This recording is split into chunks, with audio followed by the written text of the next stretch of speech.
चलिए let's start some basic concept of chemistry. Chapter start करने से पहले आइए कुछ बातें कर लेते हैं हम लोग। देखिए, अब आज के बाद वीडियो शूट होना चालू हो रहा है आप लोगों के लिए ही, ठीक। और कई बच्चे बोले भी कि सर रिवीजन वीडियो बना दीजिए तो हम लोग को बहुत हेल्प हो जाएगा। हम कहा चलो ठीक है भाई बनाते हैं, लेकिन अगर हम बना रहे हैं तो फिर देखना है और प्रॉपर क्लास करनी है, प्रॉपर देखना है और एग्जाम तक तुम देखते रहो।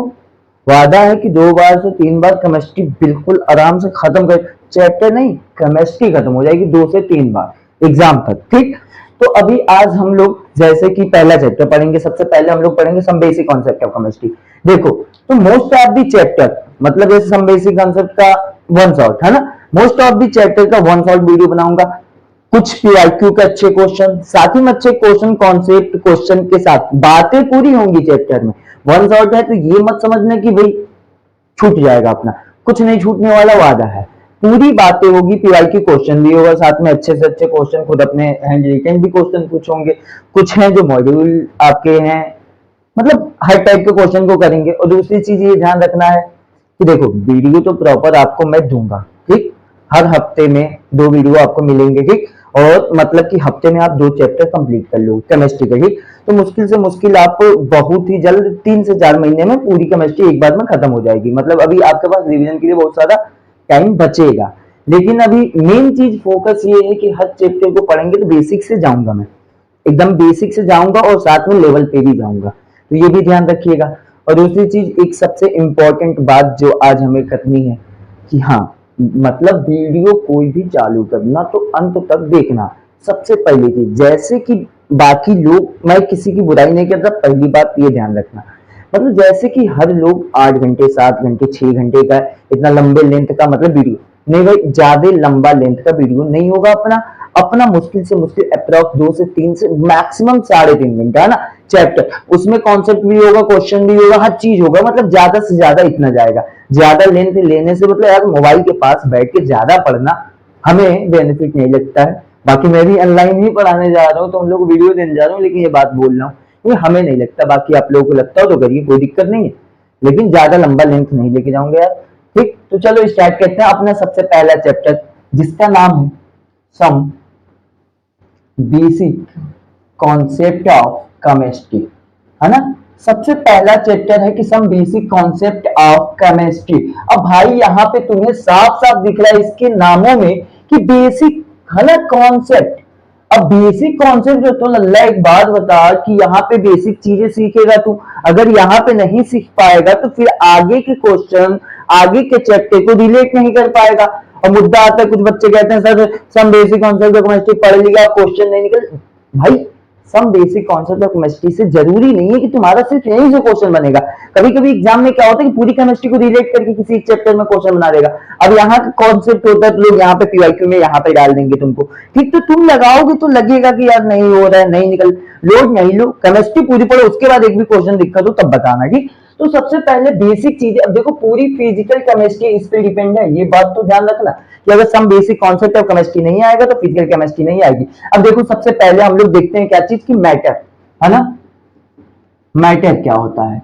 अब भाई तुम्हें पता है कि जिसके पास मास हो, ठीक, सबसे पहली चीज है ना, मास हो, साथ में वो क्या करे, वॉल्यूम ऑक्युपाई करे, है ना। अब ये जिसके पास ये 2 प्रॉपर्टी पाई जाएगी, पहली क्या कि मास हो, दूसरा क्या वॉल्यूम ऑक्युपाई करे, तो वो क्या कहलाएगा, मैटर। मैटर 2 टाइप के होते हैं, कौन कौन से सर, अभी लिख रहा हूं रुको। एक पहला होता है मिक्सर, है ना भाई, कौन सा होता है, मिक्सर। सबसे पहला टाइप मैटर का कौन होगा, मिक्सर। तो दूसरा कौन होगा, अब भाई एक मिक्सर है तो इम्प्योरिटी होगी, जनरल सी बात। दूसरा कौन सा होगा, प्योर होगा, हाँ भाई, तो प्योर सब्सटेंस, ठीक। अब मिक्सचर में क्या तुम्हारी कुछ ना कुछ इम्प्योरिटी होगी, तो मैटर 2 टाइप के, एक होगा मिक्सचर, दूसरा होगा प्योर सब्सटेंस। और फर्दर मिक्सचर भी होते हैं 2 टाइप के, कि कितने टाइप के भैया, 2 टाइप के। कौन कौन से, होमोजीनस और हेट्रोजीनस, है ना भाई, कौन कौन से, होमोजीनस और हेट्रोजीनस, ठीक। ये ध्यान रखना, ठीक। मतलब ये बेसिक चीजें हैं, अब बताना है तो बता देते हैं, ठीक। होमोजीनस और हेट्रोजीनस, जिसमें इंटरमिक्सिंग कंप्लीटली हो जाए, है ना भाई, जिसमें इंटरमिक्सिंग क्या हो जाए, कंप्लीटली हो जाए, वो कहलाएगा होमोजीनस, है ना। जिसमें इंटरमिक्सिंग क्या हो जाए ब्रो, कंप्लीटली हो जाए, वो क्या कहलाएगा, होमोजीनस। ठीक है। अब एक चीज ध्यान दो, जिसमें इंटरमिक्सिंग सर इनकम्प्लीटली हो वो हेटेरोजीनस होगा क्या? बिल्कुल सही जवाब। जिसमें इंटरमिक्सिंग इनकम्प्लीटली हो वो क्या होगा भाई? तुम्हारा वो कहलाएगा हेटेरोजीनस मिक्सचर। तो सर प्योर सब्सटेंस कितने टाइप के होते हैं? प्योर सब्सटेंस होते हैं भाई 3 टाइप के, ठीक है। सबसे पहली चीज, प्योर सब्सटेंस होंगे तुम्हारे 2 टाइप के, ठीक है, ध्यान देना। सबसे पहली चीज आएगी एलिमेंट्स। अच्छा सर, एक हो गया एलिमेंट्स, दूसरा कौन सा होगा? दूसरा होगा लल्ला कंपाउंड, है ना भाई, कंपाउंड। पहला क्या हुआ? एलिमेंट्स, दूसरा क्या हुआ? कंपाउंड। अच्छा सर, तो एलिमेंट तो 3 टाइप के होते हैं, एक मेटल हो गया, एक नॉन मेटल हो गया, एक मेटल्स हो गया। बिल्कुल सही यार, वही बेसिक चीजें हैं, 9 से पढ़ते आ रहे हो। एक हो गया मेटल्स, एक कौन सा हो गया? नॉन मेटल्स, और एक कौन सा हो गया सर? मेटलॉइड्स। अब सर जी मेटलॉइड्स क्या है? अभी भाई जिसके पास मेटल प्लस नॉन मेटल दोनों के कैरेक्टर पाए जाए वो कहलाएगा मेटलॉइड्स। और क्या? तो सर मेटलॉइड्स होते हैं, मेटल तो नॉन मेटल तो पहचान ही लेते हो, लेकिन मेटलॉइड्स में दिक्कत होती है ना। याद करो कि बताया था क्लास में, तेरी आंटी जी सबसे अच्छी पोहा बनाती हैं। भाई तेरी आंटी जी सबसे अच्छा पोहा बनाती हैं। टोटल कितने मेटलॉइड्स? 7 मेटलॉइड्स होते हैं। कौन कौन से भाई? तेरी आंटी जी सबसे अच्छा पोहा बनाती हैं। टेलेनियम हो गया, एट्रियम हो गया, जर्मेनियम हो गया, लेड हो गया, सेलेनियम हो गया, आर्सेनिक हो गया, पोलिनियम हो गया। ओके भाई, ध्यान रहेगा इतनी बात। चल ठीक है। अब अगली चीज आएगी सर जी, तो कंपाउंड तो दो टाइप के होते हैं। एक तो हम लोग बहुत प्यार से देखते आ रहे हैं हमेशा से, कोवेलेंट कंपाउंड। तो हम कहेंगे काहे आयनिक कंपाउंड को नहीं देखे हो, इनसे मुलाकात ना हुई है? कहोगे सर इनसे भी मिले हैं, आते बहुत कम है ना ये, इनका तो कम जब बॉन्ड बनाते हैं ससुर तो आएंगे कहां से ज्यादा? भाई आयनिक कंपाउंड कौन कौन बनाएगा? आयनिक कंपाउंड फर्स्ट और सेकंड के जितने भी कंपाउंड होंगे वही तो आयनिक होते हैं। नहीं सर आप गलत बोल रहे हो, ऐसा नहीं है, एक्सेप्शन भी है। हाँ भाई बिल्कुल सही, लिथियम है। लिथियम किसके साथ बनाएगा? फ्लोरीन, ऑक्सीजन, नाइट्रोजन, हाइड्रोजन, सिर्फ इन्हीं के साथ लिथियम बनाता है। हाँ तो सर बेरिलियम भी तो है। हम कहे ठीक है भाई वो भी ले लो, काहे गुस्सा कर रहे हो? फ्लोरीन और नाइट्रोजन। तो ऑक्सीजन किसके साथ बनाएगा भाई? ऑक्सीजन सिर्फ और सिर्फ एक्वस फॉर्म में बनाता है, ध्यान रखना। अच्छा सर, तो आप तो ये भी बताए थे कि अमोनियम क्लोराइड है। हाँ बिल्कुल सही जवाब है। एक अमोनियम क्लोराइड हो गया, एक एल्यूमिनियम ट्राइफ्लोराइड हो गया, AlF3। अब ये दोनों को छोड़ के ये सारे आयनिक कंपाउंड हो गए। कोवेलेंट कंपाउंड कौन बनाएगा सर जी? पी ब्लॉक वाले सबके सब कोवेलेंट कंपाउंड बनाएंगे। बिल्कुल सही जवाब भाई, ठीक है। तो ये सारी चीजें ध्यान रखना है ना। सबसे पहले हमने बोला कि मैटर क्या होता है? जिसके पास मास और वॉल्यूम ऑक्युपाई करने की कैपेसिटी, वो क्या कहलाएगा? मैटर। ठीक, मैटर 2 टाइप के होते हैं, एक होता है मिक्सचर, एक होता है प्योर सब्सटेंस। मिक्सचर कौन कौन? होमोजीनस और हेटेरोजीनस। जिसमें इंटरमिक्सिंग कंप्लीटली हो जाए वो होमोजीनस, जिसमें इंटरमिक्सिंग इनकम्प्लीटली हो वो क्या कहलाएगा? हेटेरोजीनस। प्योर सब्सटेंस कितने टाइप के? 2 टाइप के सर, एक एलिमेंट्स एक कंपाउंड। एलिमेंट्स कौन कौन? Metals, non metals, metalloids. ठीक, मेटलॉइड्स क्या होते हैं? जिसके पास मेटल और नॉन मेटल दोनों कैरेक्टर होते हैं। मेटलॉइड्स होते कितने हैं? 7। कौन कौन? तेरी आंटी जी सबसे अच्छा पोहा बनाती हैं। ठीक, अब ध्यान रखना, आयनिक कंपाउंड, कोवेलेंट कंपाउंड और मतलब कंपाउंड कितने टाइप के? 2 टाइप के, एक आयनिक कंपाउंड, एक कोवेलेंट कंपाउंड। ठीक भाई, इतनी चीज ध्यान रखोगे। ओके चलो, अब इसको मिटा दिया जाए तो बेहतर होगा। ठीक है सर जी, पेन भी चेंज करो ना तो मजा आए थोड़ा। हम कहे बिल्कुल भाई, तुम कह रहे हो लाए हैं हम भी पेन। ठीक है चलो, पेन भी चेंज कर देते हैं तुम्हारे लिए। चलो भाई आगे देखो। अब अगली चीज आएगी सर, बेसिक चीजें पढ़ रहे हैं तो थोड़ा एटम ओटम के बारे में बताइए। हमें पता ही नहीं सर कि एटम क्या होता है, ये सब कुछ भी नहीं आता, कैसे देखेंगे हम? हाँ बिल्कुल भाई, काहे लोड ले रहे हो? तुम हो मेरे साथ, हम तुम्हारे साथ हैं, तो काहे चिंता करते हो? ठीक, ये सब बातें करेंगे धीरे से, एकदम बेसिक से जाएंगे भाई, क्योंकि हमें पता है ना तुम लोग अखंड लेवल वाले हो, है ना। ठीक, अखंड लेवल वाले मतलब तो समझ गए, समझदारों के लिए इशारा काफी है। देख भाई, अब एक चीज आती है, फंडामेंटल पार्टिकल तुमने जानते हो, इलेक्ट्रॉन, प्रोटॉन और न्यूट्रॉन। इलेक्ट्रॉन, प्रोटॉन और न्यूट्रॉन मिलके बनाएंगे एटम। क्या बनाएंगे भाई? इलेक्ट्रॉन, प्रोटॉन और न्यूट्रॉन मिलके बनाएंगे एटम। अच्छा से, तो एटम मिलके तो मॉलिक्यूल बनाता है। बहुत सही रे, एटम मिलके क्या बनाएगा? मॉलिक्यूल, और मॉलिक्यूल मिलके क्या बनाएगा? कंपाउंड्स। अच्छा सर, सर जी सबसे पहले एटम के बारे में किसने बताया था? ये डाल्टन चचा, है ना। डाल्टन एटॉमिक थियरी जो आई थी, सबसे पहली बार इन्होंने एटम को डिस्क्राइब किया था। कौन? डाल्टन एटॉमिक थियरी सबसे पहले डिस्क्राइब किए थे, है ना, किसके बारे में भाई, एटम्स के बारे में, ठीक। अच्छा सर, ठीक है सर, है ना। अच्छा लेकिन एक बात है, इनके लॉ को डिस्प्रूव कर दिया गया था। अच्छा सर कर दिया गया था, क्यों नहीं बताएंगे, ठीक है। स्ट्रक्चर ऑफ एटम अगला आएगा, वहां पे पूरी बात ही एटम की ही होगी, वहां पे देखेंगे भाई। चल भाई सर जी, अब एटम जैसे जैसे यार कार्बन हो गया, नाइट्रोजन हो गया, ऑक्सीजन हो गया, ये सब के सब क्या है, एटम्स हैं। अच्छा सर तो ये N2 हो गया, O2 हो गया, H2 हो गया, ये सब मॉलिक्यूल है क्या? हाँ देखिए, एटम ही तो मॉलिक्यूल बना रहा है भाई। हाँ चलो, अब मॉलिक्यूल हो गए सर जी कंपाउंड, अरे जैसे CO2 हो गया, H2O हो गया, ठीक है सर, NO2 हो गया, अरे जितने ये सब के सब क्या है, कंपाउंड है। ओके ब्रो, चल आगे देखते हैं। अब सबसे पहली चीज आती है कि कैरेक्टराइजेशन ऑफ एटम, है ना।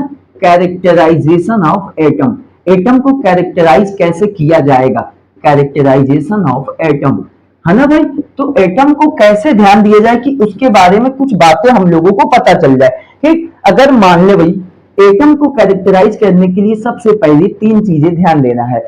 ये साफ दिख रहा है, नहीं हमें तो नहीं लग रहा है दिख रहा होगा, तो इसको चेंज करो, ब्लू ले लेते हैं, है ना भाई। हाँ चल भाई, एटम को सबसे पहले अगर देखना है तो हमें पता होना चाहिए एटॉमिक नंबर के। अच्छा सर, दूसरी बात सर, एटॉमिक नंबर के साथ साथ एटॉमिक सिंबल के बारे में हमें पता होना चाहिए। अच्छा सर, एटॉमिक सिंबल के बाद सर, तो एटॉमिक नंबर और एटॉमिक सिंबल के बाद हमें पता होना चाहिए एटॉमिक मास के बारे में। ओके, अच्छा सर, अगर ये तीनों बात हमें पता है किसी एटम को लेके, तो क्या हम उस एटम का पोस्टमार्टम कर सकते हैं? बिल्कुल यार, पूरी पोस्टमार्टम कर डालोगे कि है क्या, मेटल है कि नॉन मेटल है, रिएक्शन देगा कि नहीं देगा, कहा है कहा नहीं, पूरी जन्म कुंडली निकाल सकते हैं, सिर्फ तीन बात पता हो तो, है ना। उसका अच्छे से पोस्टमार्टम हो सकता है भाई। चल भाई ये, अच्छा सर लेकिन ये कैसे पता चलेगा कि एटॉमिक नंबर कहाँ है, एटॉमिक सिंबल कहाँ है? अरे यार काहे लोड ले रहे हो, ये मान लो कोई एटम है ना भाई, ये मान लो कोई एटम है, ठीक। उन एटम के ऊपर नीचे ध्यान देना कि कुछ लिखा होता है, जो एटम के ऊपर लिखा होगा ये बताएगा एटॉमिक मास। ये क्या बताएगा भाई, एटॉमिक मास। और जो एटम के नीचे लिखा होगा ये क्या बताएगा, एटॉमिक नंबर। अच्छा सर, अच्छा सर अगर कहीं मान लो ऐसा लिख देता तो जेड है यहाँ पे, तो आपकी बात एटॉमिक नंबर बन जाएगा? नहीं, क्या नीचे लिखा है? नहीं सर ऊपर है, तो ऊपर है तो ऊपर कुछ भी हो, वो किससे डिनोट करता है इससे फर्क नहीं पड़ता भाई। ऊपर कुछ भी लिखा हो उसको अपन लोग एटॉमिक मास ही बोलेंगे, ये चेंज होने से कोई फर्क नहीं होता। ए और जेड क्या है, कुछ नहीं यार, ये सिर्फ एक सिंबल है ना, कि इससे डिनोट करते हैं, ठीक। अगर नीचे जो लिखा है लोअर साइड पे जो भी है वही क्या कहलाएगा भाई, एटॉमिक नंबर। अच्छा सर ये बात है, तो नहीं तो क्या, क्या समझते हो तुम? चलो भाई सर जी, एटॉमिक नंबर होता क्या है, कैसे पता किया जाए? कोई बात नहीं भाई, आगे आओ।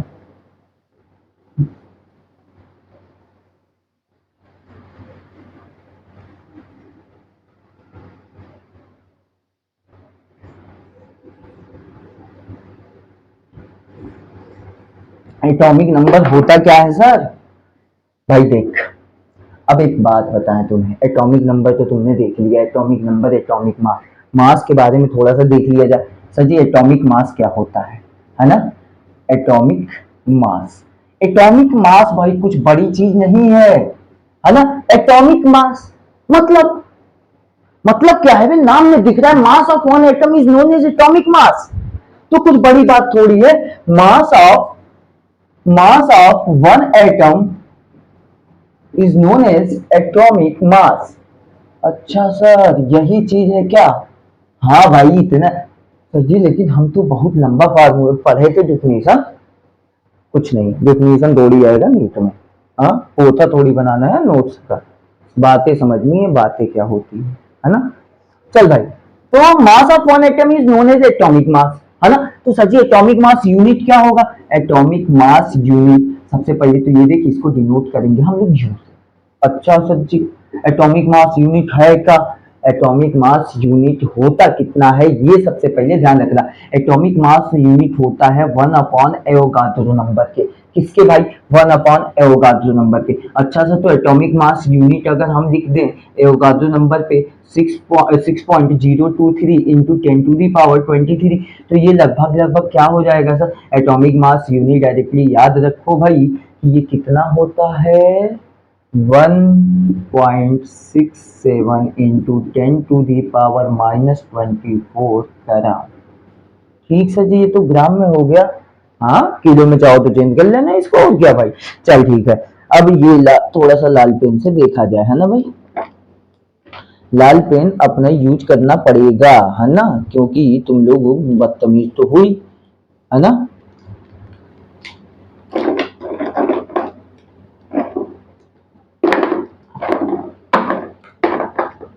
थोड़ा सा 1 मिनट ब्रो। अच्छा सा, एटॉमिक मास यूनिट। अब जहां जहां लाल पेन देखो मैं यूज ही कम करूंगा, ठीक है, लेकिन जहां पे करूंगा इसका मतलब ये है कि वो चीज इंपॉर्टेंट है, ध्यान रखना, है ना। अच्छा सर, ये तो हो गया एटॉमिक मास के बारे में। तो सर जी मोलर मास क्या है ना। मोलर मास, मोलर मास भी कोई बड़ी चीज नहीं है। मोलर मास, अरे भाई नाम में दिख रहा है मोल की बात होगी, तो mass of 1 mole is known as molar mass, है ना भाई। तो mass of 1 mole is known as molar mass, ठीक भाई। Mass of 1 mole is known as molar mass. 1 mole के मास को हम मोलर मास के नाम से जानते हैं। सर जी आप इतना छोटा छोटा डिफिनेशन बताते हो भाई, ये बोर्ड का एग्जाम थोड़ी देना है, काहे नहीं ध्यान दे रहे हो। कई बार क्लास में भी बोला तुम लोगों को कि बोर्ड का एग्जाम थोड़ी देना। भाई गर्मी बहुत है, देखो सर सिर्फ तुम लोग के लिए पढ़ा रहा हूँ यहाँ। मैं क्लास में देखते हो एसी चलती है, यहाँ देख लो। चल भाई, mass of 1 mole is known as molar mass. अच्छा सर, तो ये हो गया, इसका यूनिट बता दीजिए। इसका यूनिट होगा भाई ग्राम पर मोल। इसका यूनिट क्या होगा? ग्राम पर मोल, है ना भाई। ठीक है सर, अब ध्यान रहेगा हमको, कोई दिक्कत नहीं है। अच्छा भाई, लेकिन एक चीज ध्यान रखना, अब यहाँ पे लिख रहा हूं मास ऑफ 1 एटम किसके बराबर होता है सर जी। ये कैसे देखेंगे कि मास ऑफ 1 एटम क्या है ना भाई। तो मास ऑफ 1 एटम कुछ बड़ी चीज नहीं है भाई।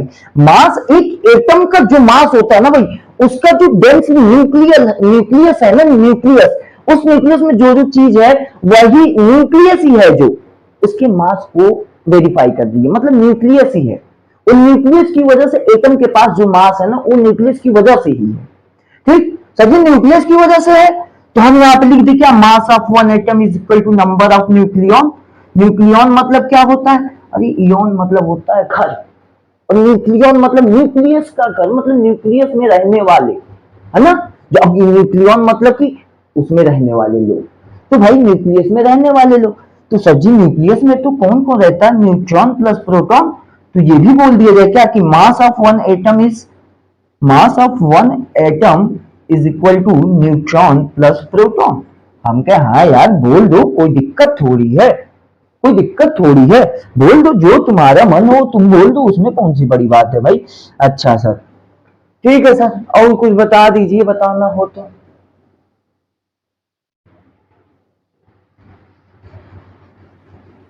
हाँ हम रफ कर दे रहे हैं, बट तुम लोग वीडियो को स्टॉप करके नोट्स बना लेना, और जो लोग हमसे पढ़े हैं क्लास में वो लोग नोट्स ना बनाए, वो लोग नोट्स खोल के सामने रख के वीडियो को देखें। ओके भाई, चलो आगे देखते हैं हम लोग अगली चीज, है ना भाई। सबसे पहले अब देखो भाई, मोलर मास, है ना, मोलर मास होता है 3 टाइप का। मोलर मास कितने टाइप का? 3 टाइप का, है ना। अब मोलर मास कितने टाइप का सर? 3 टाइप का। अच्छा, तो कौन कौन? अब देखो, एक होता है gram formula mass, gram formula mass, है ना। अच्छा सर, एक कौन सा, है ना, एक होता है atomic molecular mass, gram atomic mass, है ना, gram atomic mass. Gram atomic mass. अच्छा सर, एक कौन सा होगा सर जी? फॉर्मूला मास है ना, ग्राम फॉर्मूला मास। ग्राम, अच्छा ग्राम फॉर्मूला तो है, ग्राम मॉलिक्यूलर मास है ना, एक होगा ग्राम मॉलिक्यूलर मास। अच्छा सर जी, तो इसको शॉर्ट में लिख दो जीएफएम, हम पे लिख दे रहे हैं यार, इसको लिख दो जीएएम, हम पे लिख देते हैं भाई, इसको लिख दो जीएमएम, लिख लो भाई। तो gram formula mass, gram atomic mass, gram molecular mass, ठीक, ये मोलर मास के तीन टाइप हैं, ठीक भाई, ध्यान रखना। अब सर जी हमें कैसे पता चलेगा कि कौन ग्राम फॉर्मूला मास है और कौन ग्राम एटॉमिक मास है, कौन ग्राम मॉलिक्यूलर मास है? तो भाई देख, फॉर्मूला मतलब क्या होगा कि फॉर्मूला यूनिट हो, जैसे मैं बोल दूं मास ऑफ, अब जैसे जहां पे तुम्हें मिल जाए फॉर्मूला यूनिट NaCl का मास है ना, तो वो हो जाएगा ग्राम फॉर्मूला मास। एटॉमिक का हो जाए मतलब कार्बन का वन एटम ऑफ कार्बन है ना, वन एटम ऑफ कार्बन हो जाए, या अगर तुम्हें मॉलिक्यूलर का हो जाए N2 हो जाए, O2 हो जाए, ऐसे कुछ आ जाए, तो ये हो जाएंगे किसके एग्जाम्पल? ग्राम मॉलिक्यूलर मास के एग्जाम्पल। ठीक भाई, तो इतनी चीजों पे फोकस रखना। अच्छा सर आगे बताइए। चल भाई, अगली चीज आती है इंपेरिकल फॉर्मूला है ना, empirical formula and molecular formula.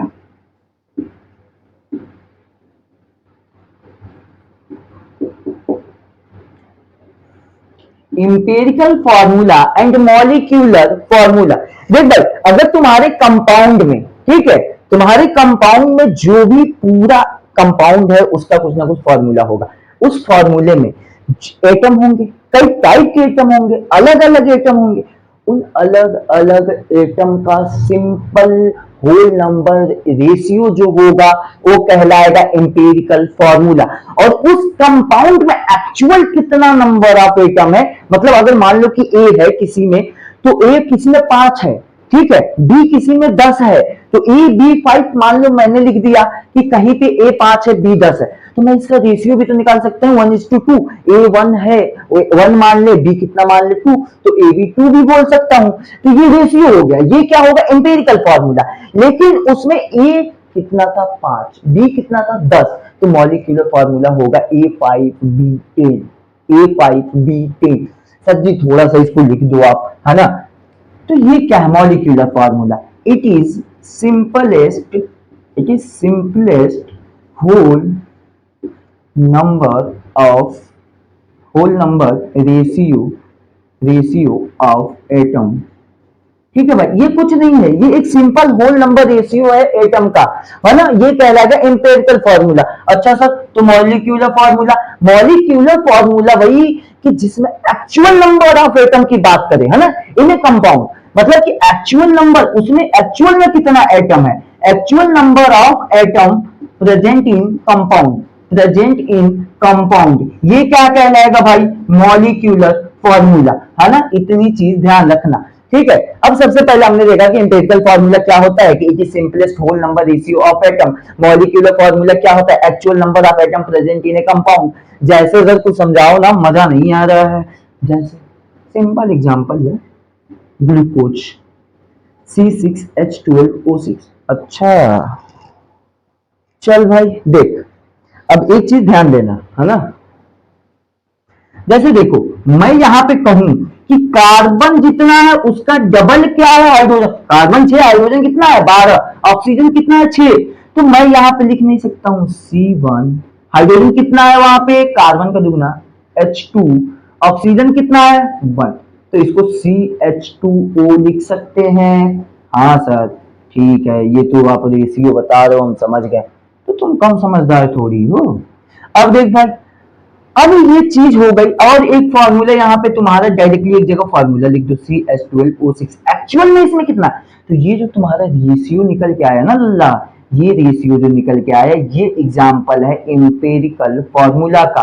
और ये जो एक्चुअल नंबर ऑफ एटम कितना है इस कंपाउंड में, ये हो जाएगा तुम्हारा भाई मॉलिक्यूलर फॉर्मूला, है ना, तो ध्यान रखना। ठीक है, कि सबसे पहले मैंने क्या बोला कि किसी भी कंपाउंड में it is simplest whole number ratio of atom, ये क्या है एम्पिरिकल फॉर्मूला। मॉलिक्यूलर फॉर्मूला क्या है कि एक्चुअल नंबर ऑफ एटम कितना है उस कंपाउंड में, ये चीज हो गया, जैसे कि हो गया। सर एक और एग्जाम्पल कर दो, थोड़ा मजा आ जाए। चल भाई, तू कह रहे हो तो कर दे रहे हैं। जैसे ले लो STKC, है ना। कुछ कहेंगे कि सर जी इतना सिंपल सिंपल एग्जाम्पल ले रहे हैं। भाई समझाना है कि होता क्या है। एक बात समझ जाओगे ना तो भाई किसी, समझ ही रहे, कहीं निकाल लोगे यार। अच्छा सर, यहाँ पे कार्बन दुगना है, मान लो कार्बन कितना है, एक और दो, दो कार्बन है भाई। हाइड्रोजन तीन एक चार। अच्छा मतलब सर जी यहाँ भी तो कार्बन जितना उसका दुगना हाइड्रोजन। हम कहा हाँ भाई। ऑक्सीजन कितना है, दो, और कार्बन भी कितना है, दो। तो मतलब सर जी जितना कार्बन उतना ऑक्सीजन, तो इसको भी तो CH2 लिख सकते हैं। हम कहा हाँ सर, कोई बात नहीं। यहाँ पे क्या होगा, CH3COOH। तो ये क्या बताएगा, ये बताएगा मॉलिक्यूलर फॉर्मूला हो गया, और ये क्या हो गया, इंपेरिकल फॉर्मूला हो गया। ठीक है, तो इतना चीज ध्यान है तुमको, इतनी चीज समझ के कि क्या चीज होता है। देख भाई, सबसे पहले हमने तुम्हें ये सब चीज बताया कि इंपेरिकल फॉर्मूला होता क्या है, मॉलिक्यूलर फॉर्मूला होता क्या है। अब तुम्हें दो एग्जाम्पल करके दिखा दिया, अब क्या चाहते हो, बच्चे की जान लोगे। चलो आगे बढ़ो।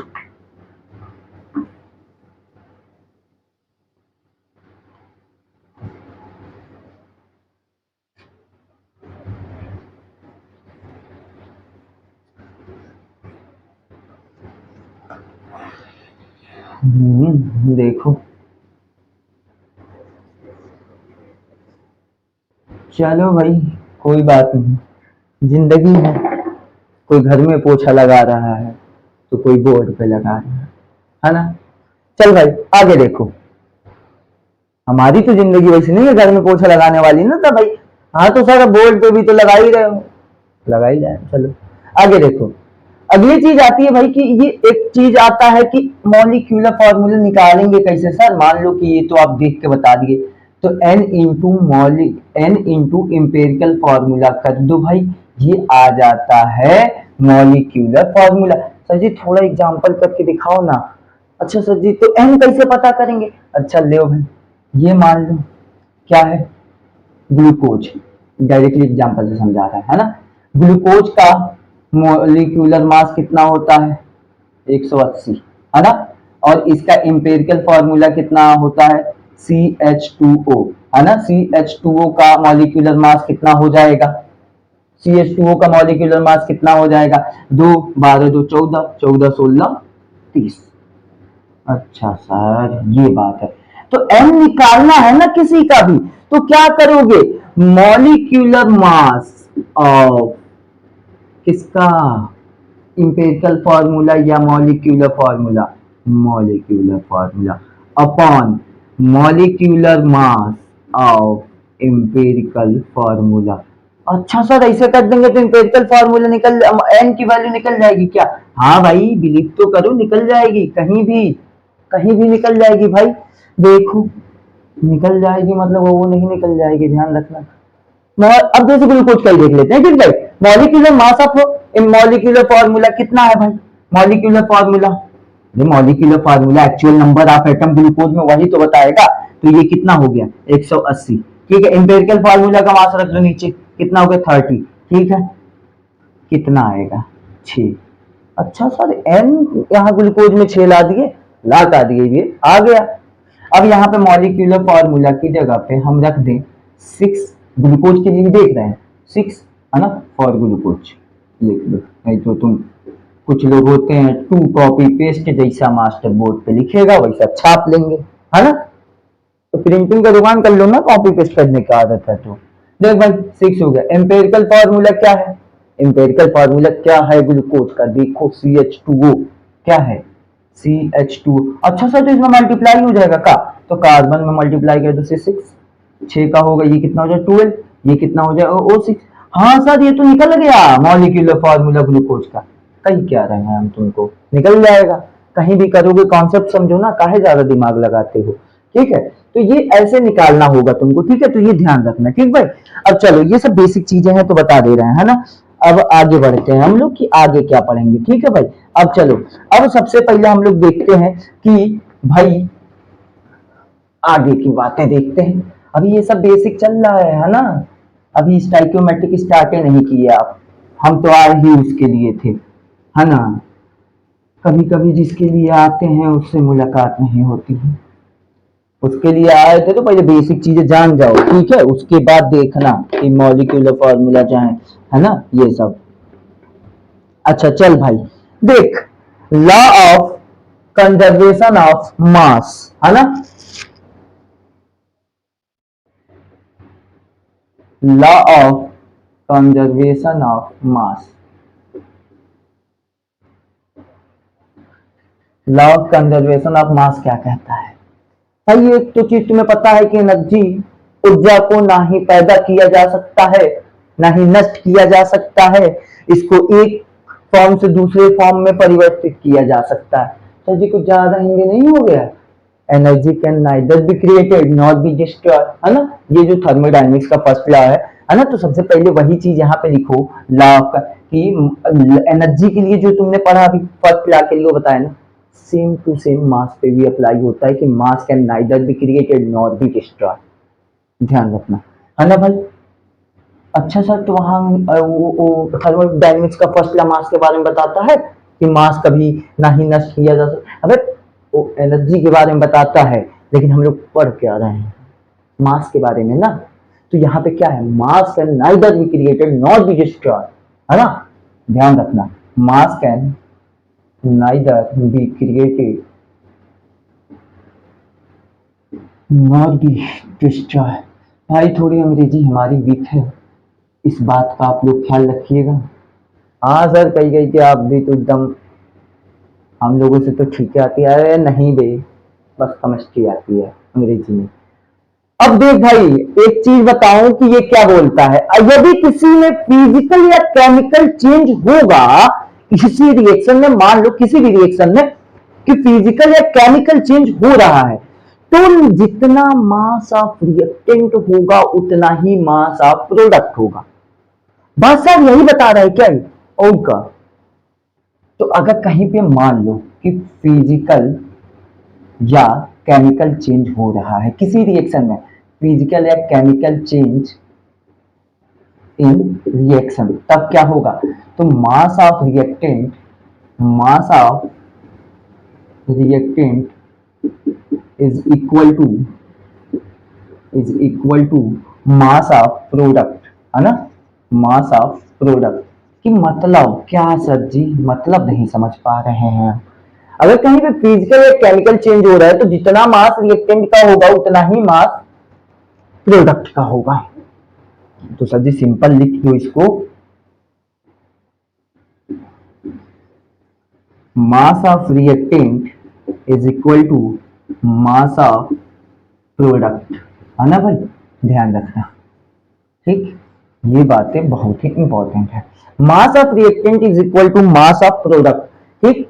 सर जी कुछ एग्जांपल करके दिखाओ तो हम समझें। चलो भाई, कह रहे हो तो कर ही दे रहे हैं। ये मान लो HCl और ये मान लो NaOH, रिएक्ट किया, बनाएगा क्या? सर जी तो रिएक्शन न्यूट्रलाइजेशन है। अरे भाई जब एक एसिड स्ट्रॉन्ग एसिड और स्ट्रॉन्ग बेस रिएक्ट करेंगे तो ये रिएक्शन कौन सा होगा? न्यूट्रलाइजेशन। अच्छा जी ये न्यूट्रलाइजेशन है तो हम ये भी बोल दो एक्सोथर्मिक। अभी मत बोलोगे, पहला चैप्टर है, ज्यादा सर जी लोड मत दो। अभी बताओ, HCl प्लस NaOH मिल के क्या बनाएगा भाई? NaCl, साथ में पानी निकलेगा। अच्छा सर बताओ कैसे बराबर है, हम भी तो देखे जरा। चल भाई यहाँ पे मॉलिक्यूलर मास जोड़े इसका 1, साथ में इसका कितना 35.5, ये टोटल ये आया कितना 36.5। अच्छा सर इसका कितना, सोडियम का 23, सॉरी सॉरी सॉरी 23। ऑक्सीजन का कितना भाई 16, एक वो भी ले ले 17, तो ये कितना आ गया 40, है ना भाई। सर जी इन दोनों को जोड़ देखा, जोड़ोगे तभी तो रिएक्टेंट का मास देखना है ना भाई। तो 36 और 40 कितना हो गया 76.5, मतलब 76.5 अंग्रेजों के लिए, है ना। कुछ लोग 76 नहीं समझ पा रहे होंगे, हमारे यूपी वाले तो बहुत ही अच्छे से समझ जा रहे होंगे, है ना, कुछ हमारे आसाम के भाई बहन नहीं समझ पा रहे होंगे। हाँ चलो आगे देखो, चलो अब यहाँ पे देखो, ऑक्सीजन वाटर का 2 + 16, है ना, कितना हुआ 18। अच्छा सर जी इसका कितना है 23, इसका कितना होगा क्लोरीन का 35.5, दोनों को जोड़ो कितना हुआ 23 5 38, 38 20 58, 58.5। अच्छा सर जी, इन दोनों को भी जोड़ दे का? हम कहे जोड़ दो 76 पॉइंट। हाँ सर, आप तो एकदम बिल्कुल सही कह रहे थे।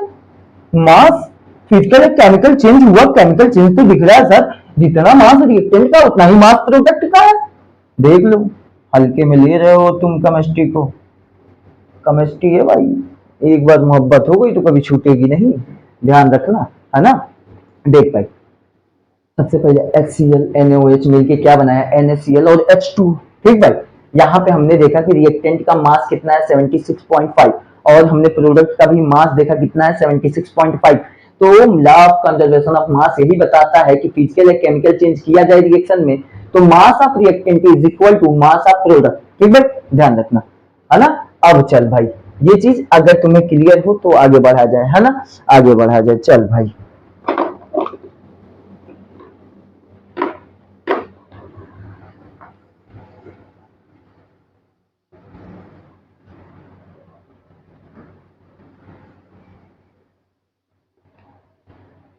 और एग्जाम्पल करवाने की तो आवश्यकता नहीं है। अरे नहीं सर, समझदार हैं हम लोग, उतना थोड़ी ध्यान देते हैं। आप वन साइड वीडियो बना रहे हो, यही बहुत है हम लोग। ये चीज, चल भाई, तेरी अगली चीज आएगी लॉ ऑफ मल्टीपल प्रोपोर्शन, है ना।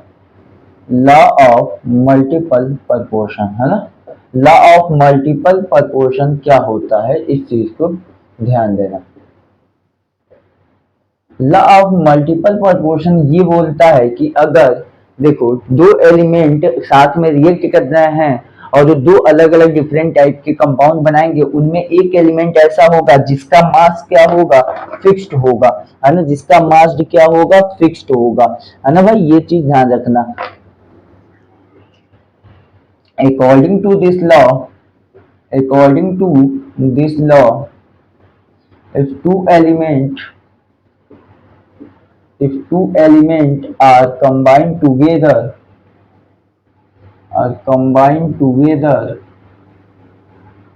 and form two different type compound,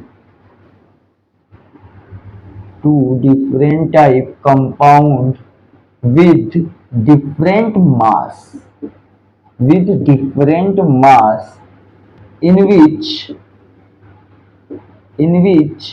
one element combine with fixed mass, to another element, है ना भाई, ध्यान देना। चल भाई, अब इससे सबसे पहले इसमें एक चीज देखो तुम कि सबसे पहले क्या चीज आती है। मान ले कि मैं ले रहा हूं यहाँ पे कार्बन और यहाँ पे लिया हूं ऑक्सीजन, ये रिएक्ट करके बनाया कार्बन मोनोऑक्साइड। यहाँ पे मैंने ले लिया कार्बन और ऑक्सीजन फिर से ले लिया और ये बना दिया कार्बन डाइऑक्साइड। यहाँ पे कार्बन का वेट कितना होगा 12, यहाँ पे ऑक्सीजन का वेट कितना होगा 16 ग्राम, यहाँ पे कार्बन कितना होगा 12, यहाँ पे ऑक्सीजन कितना होगा 32। भाई ध्यान देना, ठीक है। तो अगर मैं यहाँ पे लिखूं कि mass ratio of oxygen, mass ratio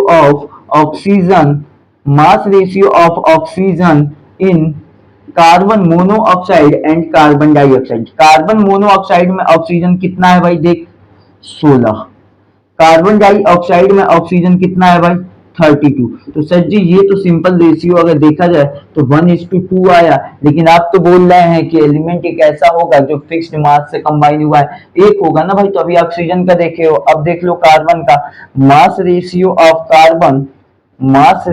of carbon in carbon monoxide and carbon dioxide. अगर कार्बन मोनोऑक्साइड में कार्बन का देखा जाएगा तो वो 12 होगा, और कार्बन डाइऑक्साइड में अगर कार्बन का देखा जाएगा तो वो यहाँ भी 12 होगा।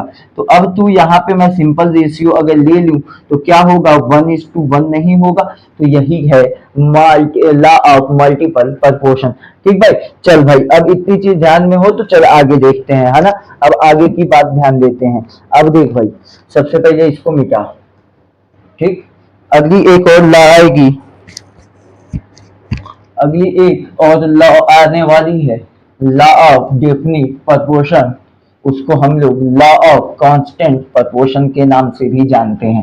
ठीक है, अब ये ध्यान देना है ना। अब यही लास्ट लॉ बचा है तुम्हारे पास, दो लॉ तुमने पढ़ लिया, तीन है जो पढ़ लिया, एक और उसके बाद सिग्निफिकेंट फिगर की बात करते हैं। ठीक है, लॉ ऑफ मल्टीपल प्रोपोर्शन क्या बोलता है, ये चीज देखो। लॉ ऑफ मल्टीपल प्रोपोर्शन को सबसे पहले एक चीज लिखो यहाँ पे, लॉ ऑफ मल्टीपल तो हो गया, law of constant, constant proportion, इसको डेफिनिट प्रोपोर्शन के नाम से भी जानते हैं, ध्यान देखना, डेफिनिट प्रोपोर्शन के नाम से भी जानते हैं। ठीक भाई, ये चीज इतनी बात तुम लोग ध्यान देना। ठीक है, अब देख भाई, इसको दिया था किसने, इसको दिया था जोसेफ पॉर्शट ने, जोसेफ पॉर्शट। ठीक, स्पेलिंग ध्यान दे देना।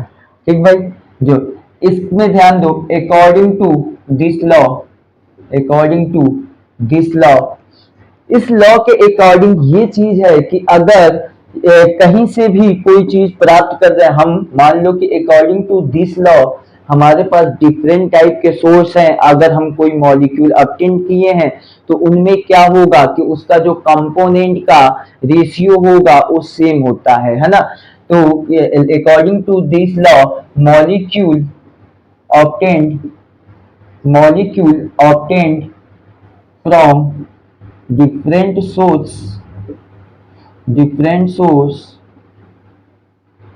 है ना, but it have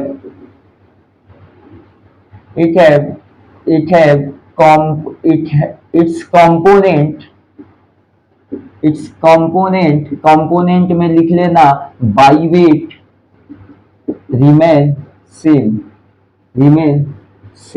है ना, ये सेम होगा। ठीक है, but it component by wait remain same, मतलब क्या कह रहा है, ये चीज को ध्यान दे भाई।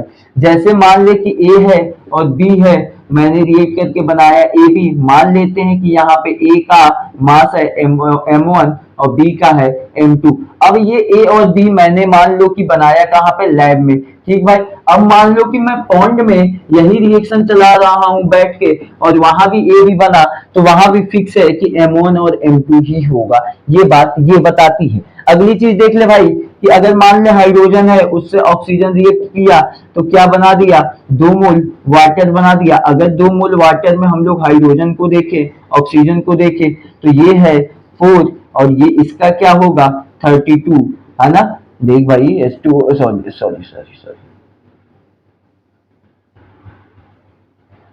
यहाँ पे हो जाएगा ये 16, है ना, ये हो जाएगा नहीं सही तो है भाई, 32 सही तो लिखा था, हाँ यहाँ पे 32 हो जाएगा। ठीक है भाई, तो यहाँ पे एक चीज ध्यान दे कि यहाँ पे ये जो बना, तो अब मान ले कि ये यहाँ पे हमने कहीं भी बनाया, मान ले कि हम लोग जो पानी पीते हैं, है ना, जो पानी पीते हैं वही पानी है, ड्रिंकिंग वाटर का फॉर्मूला है, ये ड्रिंकिंग वाटर है। लेकिन अब मान ले भाई कि हम अब पॉन्ड तालाब का पानी ले लिया, तो क्या पानी का फार्मूला बदलेगा, नहीं बदलेगा सर। तो जब पानी का फार्मूला नहीं बदलेगा तो क्या वहां पे हाइड्रोजन का मास बदलेगा, मास रेशियो बदलेगा, नहीं बदलेगा सर। मान ले तू अपनी बाथरूम में का पानी ले लिया, जो डेली सुबह सुबह शौचालय में यूज करते हो, वो पानी ले लिया, मजाक वाली बात नहीं है, सही है, लेके देखो उसका भी फॉर्मूला H2O ही आएगा, और उसका भी फॉर्मूला H2 आएगा, तो वहां भी हाइड्रोजन और ऑक्सीजन का मास रेशियो यही होगा। ठीक भाई, ये सारी चीज हो गई खत्म। अब अगली चीज आती है तेरी सिग्निफिकेंट फिगर, है ना। अब ध्यान देना थोड़ा, सिग्निफिकेंट फिगर, सिग्निफिकेंट फिगर की हम लोग बात करते हैं। अब सिग्निफिकेंट फिगर क्या होता है, इस चीज को थोड़ा देख लो, और ये अब तुम लोगों का ये बेसिक चीजें हैं जो अब क्लियर हो गई होंगी, ना हुआ हो तो कमेंट सेक्शन में बताना, एक और वीडियो बना देंगे भाई, लेकिन उम्मीद है कि हो गई होगी। और कमेंट करना मत भूलना, है ना भाई, कमेंट मत भूलना, ध्यान रखना, ताकि हमें भी तो थोड़ा उत्साहित करो भाई, कि हमें भी तो समझ में आए कि हम पढ़ा ले रहे हैं तुमको, तुम्हें समझ में भी आ रहा है, तब तो मन से पढ़ाया जाएगा। वीडियो देख रहे हो गर्मी, ये सब तुम लोग ध्यान ही नहीं देते हो। अब देखो सिग्निफिकेंट फिगर होता क्या है, सबसे पहले इस चीज को ध्यान दो कि ये मीनिंगफुल फिगर होती है ना। ये मीनिंगफुल फिगर है जिसका कोई मतलब होगा, है ना, इसका कोई अस्तित्व होगा। एक all non zero digit, all non zero digit, जितने भी नॉन जीरो डिजिट हैं ये सब क्या है, सिग्निफिकेंट फिगर है। जैसे सर एग्जांपल बता दो तो समझ में आ जाए। मान लो मैंने बोल दिया 4255, तो यहाँ पे है 4 सिग्निफिकेंट फिगर। मान ले भाई मैंने बोल दिया 25001, तो यहाँ पे है 5 सिग्निफिकेंट फिगर। मान ले भाई मैंने बोल दिया 25.55, तो यहाँ पे है 4 सिग्निफिकेंट फिगर। ठीक भाई, ये ध्यान देना। अगली चीज आती है कि अगर non zero digit, non zero digit, non zero digit, sorry zero, sorry भाई, zero present between two non zero digit, है ना, टू नॉन जीरो डिजिट। अगर जीरो जो है कि दो नॉन जीरो डिजिट के बीच में मौजूद होगा तो वो भी सिग्निफिकेंट फिगर होगा। जैसे सर 3001 ले ले भाई, है ना। अगर 3001 तुमने ले लिए, यहाँ पे 4 सिग्निफिकेंट फिगर है। अगला ले ले 5222, यहाँ पे कितना सिग्निफिकेंट फिगर है, 3 2 5 1 6, यहाँ पे 6 सिग्निफिकेंट फिगर है। अगर जीरो दो नॉन जीरो डिजिट के बीच में मौजूद होगा तब भी वो सिग्निफिकेंट फिगर होगा। मान ले कि 1002 तो 3 3 6 1 7, यहाँ पे 7 सिग्निफिकेंट फिगर होगा। ठीक है भाई, ये चीज ध्यान रखना, है ना। अब मैं एक चीज लिख रहा हूं, देख ध्यान से देखना कि zero present after non zero digit, non zero digit, zero present after non zero digit, ये भी सिग्निफिकेंट फिगर होता है। जैसे सर 0025, तो क्या ये सिग्निफिकेंट फिगर होगा? नहीं भाई, यहाँ पे तो दो ही सिग्निफिकेंट फिगर है, ध्यान देना। मैंने बोला zero present after non zero, तो वही तो लिखे हो, वही लिखा हूं, लेकिन यहाँ पे एक कंडीशन है, ये ध्यान रखना कि ये जो जीरो प्रेजेंट है ये डेसिमल के बाद होना चाहिए, है ना। डेसिमल या पॉइंट के बाद होना चाहिए, डेसिमल या पॉइंट के बाद होना चाहिए, है ना, ध्यान देना भाई। अब चल एक चीज देख, जैसे 0.0025, तो यहाँ पे 4 सिग्निफिकेंट फिगर है। 2.002, यहाँ पे भी 4 सिग्निफिकेंट फिगर है। अगर मान ले भाई कि 0.221, तो यहाँ पे भी कितना सिग्निफिकेंट फिगर है, 3 सिग्निफिकेंट फिगर है। ये चीज ध्यान रखना, ठीक भाई। अब चल अगली चीज आती है तुम्हारी कि इसका एडिशन आता है। अब वो चीज देख लो, है ना। फिर सिग्निफिकेंट फिगर में ज्यादा कुछ बताने का जरूरत नहीं है। पोता बनवाने का मतलब नहीं है, रिवीजन करना है तो रिवीजन टाइप का करेंगे ना भाई। और रिवीजन के नाम का चल रहा है, बता तो सब रहे ही हैं, पढ़ भी तुम सब रहे ही हो, तो क्या रिवीजन बताएं हम। अब देख भाई, अगर मान ले एडिशन या सब्सट्रैक्शन की बात करें, एडिशन या सब्सट्रैक्शन की बात करें तो क्या होगा। मान ले कि 3.11 को हम 0.22 और यहाँ पे 31.222 इसको अगर जोड़ रहे हैं तो यहाँ पे क्या होगा 2 5, यहाँ पे क्या हो जाएगा 5.2, यहाँ पे क्या हो जाएगा 6, है ना भाई। तो क्या यहाँ पे सर जी क्या यहाँ पे 5 सिग्निफिकेंट फिगर हो जाएगा, 5 सिग्निफिकेंट फिगर हो जाएगा? नहीं होगा, ठीक है। 8 करे हो तो ये ध्यान दो कि सबसे लिस्ट नंबर सिग्निफिकेंट फिगर कहाँ पे है। यहाँ पे सिग्निफिकेंट फिगर कितना है, 4। यहाँ पे सिग्निफिकेंट फिगर कितना है भाई, यहाँ पे सिग्निफिकेंट फिगर सर जी 2 है। यहाँ पे सिग्निफिकेंट फिगर कितना है भाई, यहाँ पे 5 है सर। तो लिस्ट नंबर यहाँ पे है ना भाई, सबसे कम नंबर यहाँ पे है सिग्निफिकेंट फिगर का, तो इसी के अकॉर्डिंग आंसर बनेगा, इसी के अकॉर्डिंग आंसर बनेगा। अगर यहाँ पे 2 सिग्निफिकेंट फिगर है तो यहाँ से ये भी जो 5 नहीं, यहाँ से हम लोग बता सकते हैं कि इसका आंसर जो भी होगा इसमें 2 सिग्निफिकेंट फिगर होगा, तो इसको हम 62.552 को हम 2 भी लिख सकते हैं। और ये सेम चीज हम लोग सेम अप्लाई करेंगे किस पे, same application on, same application on, same application on multiplication and division, multiplication and division, same application on multiplication and division. ये सेम चीज मल्टीप्लिकेशन और डिवीजन पे भी हम लोग कर लेंगे तो हम लोगों का जवाब आ जाएगा। ठीक भाई, चलो अब आगे बात करते हैं। वो डस्टर मिटा देते हो, कहाँ से टाइम मिल रहा है, हाथ दिया है भगवान ने। हाँ सर, ऐसे क्लिक कर लो, स्टॉप हो जाएगा, स्टॉप हो जाएगा तो नोट्स बना लेना, ठीक। अच्छा भाई चल, परसेंटेज कॉम्पोजिशन कैसे निकाला जाए। देखिए परसेंटेज कॉम्पोजिशन निकालने का सिंपलेस्ट फॉर्मूला है, फॉर्मूला क्या है यार, सिंपल सीधी बात है ना। किसी भी कंपाउंड में जिसका परसेंटेज कंपोजिशन निकालना है उसका मास अपॉन पूरे कंपाउंड का मास इनटू 100। मान लो परसेंटेज कंपोजिशन अगर परसेंटेज कंपोजिशन निकालना है तो जिसका निकालना है उसका मास है ना, तो वेट ऑफ दैट एलिमेंट जिसका निकालना है उस एलिमेंट का mass upon weight of total total weight of, मतलब ये लिख लो वेट ऑफ कंपाउंड, सबसे सिंपल बात, वेट ऑफ कंपाउंड इनटू 100। तो यहाँ से क्या सर परसेंटेज कंपोजिशन निकल जाएगा? बिल्कुल यार, काहे टेंशन ले रहे हो। सर जी एक दो ठो क्वेश्चन करवा दीजिए। अच्छा भाई चल चल एक क्वेश्चन देखते हैं, है ना।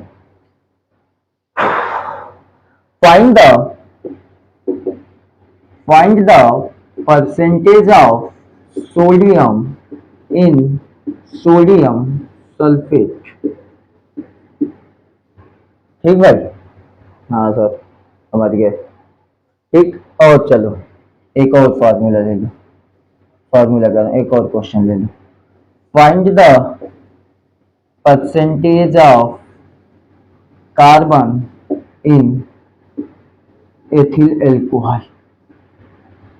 ठीक है, चल थोड़ा सा ट्राई कर अपने मन से भाई, कर ले, कर लो कर लो कर लो, चलो खुद से थोड़ा सा ट्राई कर लो, फिर हम तो करेंगे ही, आगे देखते हैं।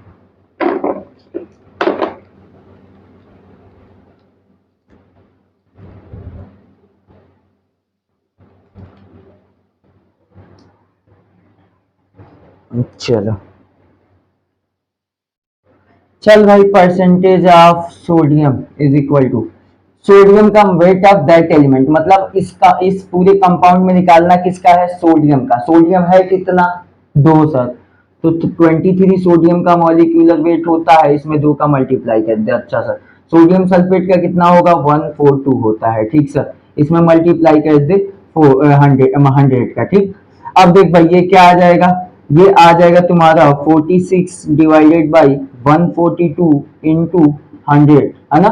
अब ये करोगे तो तुम ये करके देख लेना, लगभग लगभग 32%, 32 पॉइंट समथिंग कुछ परसेंट आएगा, है ना। ये चल, ये ध्यान से कैलकुलेट कर लेना, है ना, थोड़ा सा ही इधर उधर आएगा, कर लेना। ठीक, अच्छा सर चलो इसमें बता दो, मेथिल एल्कोहल में परसेंटेज ऑफ कार्बन निकालना है, तो कार्बन का परसेंटेज की कार्बन है कितना भाई? इसका मास बोल 12। ठीक, पूरे कंपाउंड का 12 3 15, 15 और 16 कितना? 31 1 32, है ना।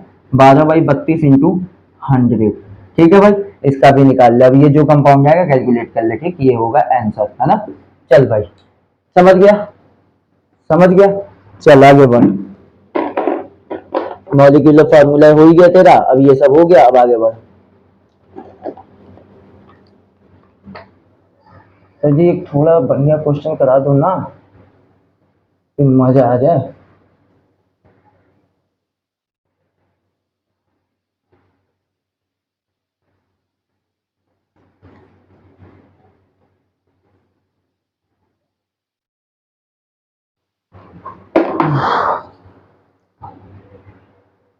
चल भाई आगे देख। अच्छा एक क्वेश्चन देखो, इन ए केमिकल रिएक्शन, एक क्वेश्चन ये थोड़ा सा ध्यान से देखना। In a chemical reaction X and Y further react,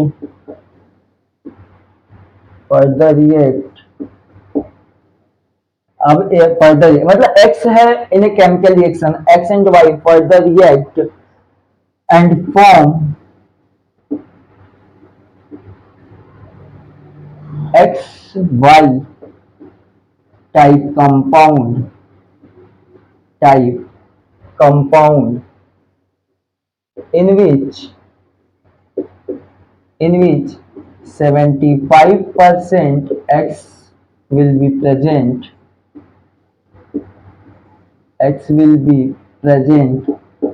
find the formula, find the accurate formula ठीक। ब्रैकेट में तुम्हें दिया है x is equal to 75 molecular mass, y is equal to तुम्हें दिया है मान ले 25 नहीं 16 मान ले, चल 16 मॉलिक्यूलर मास। ठीक भाई, चलो आगे बढ़ो भाई। कैसे किया जाए सर? अभी अभी तो बताया, अभी अभी तो बताया। देख भाई, x है y है, रिएक्ट करके बना रहा है एक्स वाई। अब इसमें क्या बनाएगा एक्चुअल में X2Y2 या क्या बनाएगा ये नहीं पता अपने को, है ना। एक्चुअल में यही फॉर्मूला वो पूछ रहा है कि यहाँ पे क्या बनेगा, लेकिन इतना बोला है कि x का एटॉमिक नंबर कितना दिया है 75, है ना। y का एटॉमिक नंबर कितना दिया है 16, है ना। ये atomic mass, sorry atomic mass, ठीक, ये ध्यान रखना, है ना भाई। अच्छा एक चीज देख, लेकिन यहाँ पे जो भी कंपाउंड बना है उसमें क्या बोल रहा है कि x प्रेजेंट है, उसमें x है कितना 75%। ठीक भाई, ध्यान रखो। अच्छा तो अगर x से जी इसमें 75 है तो बचा हुआ y होगा 25%, और नहीं तो कहा। अब क्या है, अब यहाँ से तो आराम से निकाल लेंगे सर जी। तो x के लिए निकालना है तो 75 और उसका परसेंट मतलब एटॉमिक मास दिया है, वेट दिया है, ये वहां पे 75 है, और इसका मॉलिक्यूलर मास यहाँ पे दिया है, ये तो 1 आ जाएगा। y का कितना दिया भाई 25, है ना, और एटॉमिक मास कितना है इसका 16, है ना। तो ये कितना आ जाएगा सर, ये कितना आ जाएगा देखो, तो ये कितना आ जाएगा, यहां से अगर कर लो तो ये हो जाएगा 8, ये हो जाएगा, अच्छा चल यहां से सिंपल कर ले 1/x2, ये लगभग लगभग 1.5 आ जाएगा। ठीक भाई, अब देखो देखो लगभग लगभग, तो सर ये कैसे देखा जाए कि x, इसको सिंपल कर लेना भाई, 2 से मल्टीप्लाई कर दे, यहाँ हो जाएगा 2, तो इसको भी करना पड़ेगा 2 से, तो यहाँ क्या हो जाएगा 3। सर जी तो ऐसा कुछ बनेगा जिसमें x2 होगा y3 होगा, तो नहीं तो का काहे लोड ले रहे हो, तो ये बनेगा x2y3। क्या बनेगा भाई x2y3, है ना, ध्यान रखना। ठीक है भाई, ओके। देखो ये अच्छा क्वेश्चन था, ठीक था, अच्छा नहीं था, ऐसा क्वेश्चन करवाया था इस टाइप का शायद पहले भी। चलो आगे बढ़ो।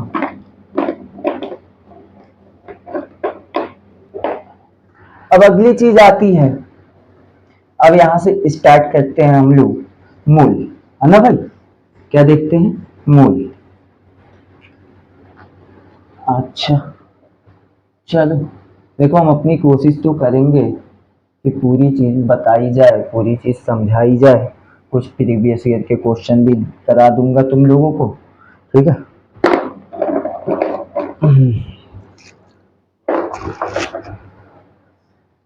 चल भाई ध्यान दे। मोल, सर मोल है क्या? मोल कुछ है नहीं भाई, देख ध्यान रखना इस बात पे कि मोल टर्म एक बड़ा तुम लोग मान लेते हो, है ना, वैल्यू बड़ी है, वैल्यू बड़ी है, लेकिन ये मोल बड़ी चीज नहीं है। कैसे सर? हालत तो खराब हो जाता है ये पढ़ के, कोई बात नहीं है, हालत खराब होती है, ध्यान रखना। Mole is just a number. ठीक भाई, मोल सिर्फ और सिर्फ एक नंबर है। जैसे तुम्हारे पास 1 डजन है, 1 डजन में तुम्हें पता है कितना यूनिट होगा, 12 यूनिट होगा, है ना। तो वैसे ही 1 मोल में 6.023 10 into 10 to the power 23 molecule होगा, समझा। बस मोल नंबर है बस आप, और तो हम आज तक समझ रहे थे बहुत बड़ी चीज है, नहीं भाई, it is just a number, it is just a number that assume that assume how much product and reactant will be, it is just a number that assume how much product and reactant will be present in a chemical reaction, in a chemical reaction। अच्छा sir, मतलब ये number है लेकिन ये बताता है कि कितना प्रोडक्ट है, कितना रिएक्टेंट है हमारे केमिकल रिएक्शन में। यस भाई, mole is just a number that assume how much product and how much reactant will be present in a chemical reaction. तो मोल कोई बड़ी चीज नहीं है, इस बात को ध्यान रखना है ना। तो सर मोल निकालें भाई, देख तुम्हें जहां भी मोल दिखे, तुम्हें जहां भी मोल दिखे, मान ले कहीं दिख रहा है 1 मोल, इसको तुरंत डिस्प्लेस कर दे 1 एवोगाड्रो नंबर से। अरे सर क्या पढ़ाते हो, अरे भाई चल यही चीज है तो पढ़ाऊं क्या। तो जैसे 1 into 6.023 into 10 to the power 23, 1 मोल का मतलब ये हुआ कि 1 एवोगाड्रो नंबर। ठीक, इतनी चीज होती है, बस सिंपल यही चीज ध्यान रखना। अच्छा सर मान लो कहीं पे लिखा है 1 मोल ऑफ कार्बन, तो 1 मोल ऑफ कार्बन का मतलब ये है कि उसमें 6.023 into 10 to the power 23 number of carbon atom present है। सिर्फ और सिर्फ इतनी सी बात, सिर्फ और सिर्फ इतनी सी बात।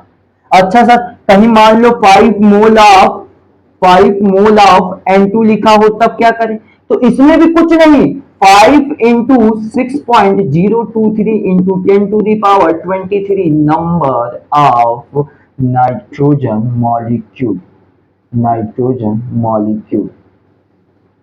अरे सर ये बात है, हाँ भाई ठीक। अब मान ले कि कहीं लिखा है 2 मोल, 2 मोल ऑफ CO2, तो क्या होगा, 2 मोल ऑफ CO2 तो क्या होगा, 2 मोल ऑफ CO2 मतलब भी वही होगा कि 2 into 6.023 into 10 to the power 23। लेकिन हम एक चीज लिखते हैं जो इंपॉर्टेंट है, जो कभी कभी देखे हैं क्वेश्चन तुम्हें दे देगा, ठीक है। 2 मोल्स ऑफ NaCl लिखा हो तब क्या होगा, तो 2 into 6.023 into 10 to the power 23 number of formula unit, number of formula unit. अब भाई समझा, कहीं पे भी फार्मूला यूनिट की बात है, कोई भी सॉल्ट बनता हुआ दिखे तो उसको लगा देना ऑप्शन।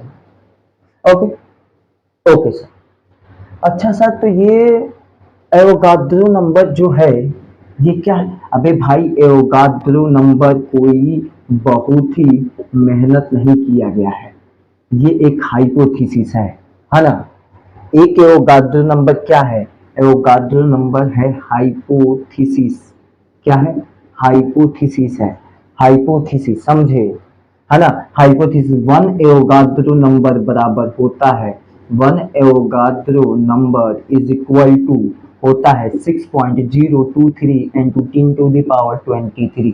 ये ध्यान रखना, कभी कभी सर हम तो देखे हैं कि यहाँ पे 2 लिखा, बदतमीजी का आलम नहीं यहाँ पे, है ना। समझदारों के लिए इशारा काफी, ध्यान रखना ये बात, ठीक। मोल हो गया इतनी सारी चीजों पे। अच्छा सर एक और चीज आती है सर, एवोगाड्रो के बारे में बता रहे हो तो वो भी बता ही दो।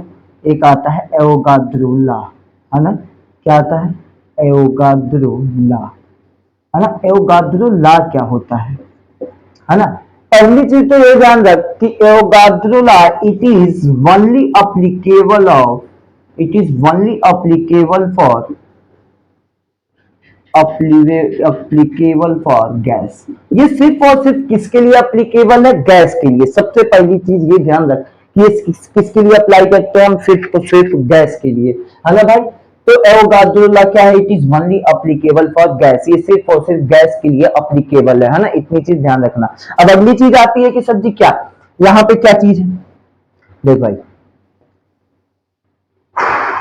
Eight a constant temperature and constant pressure,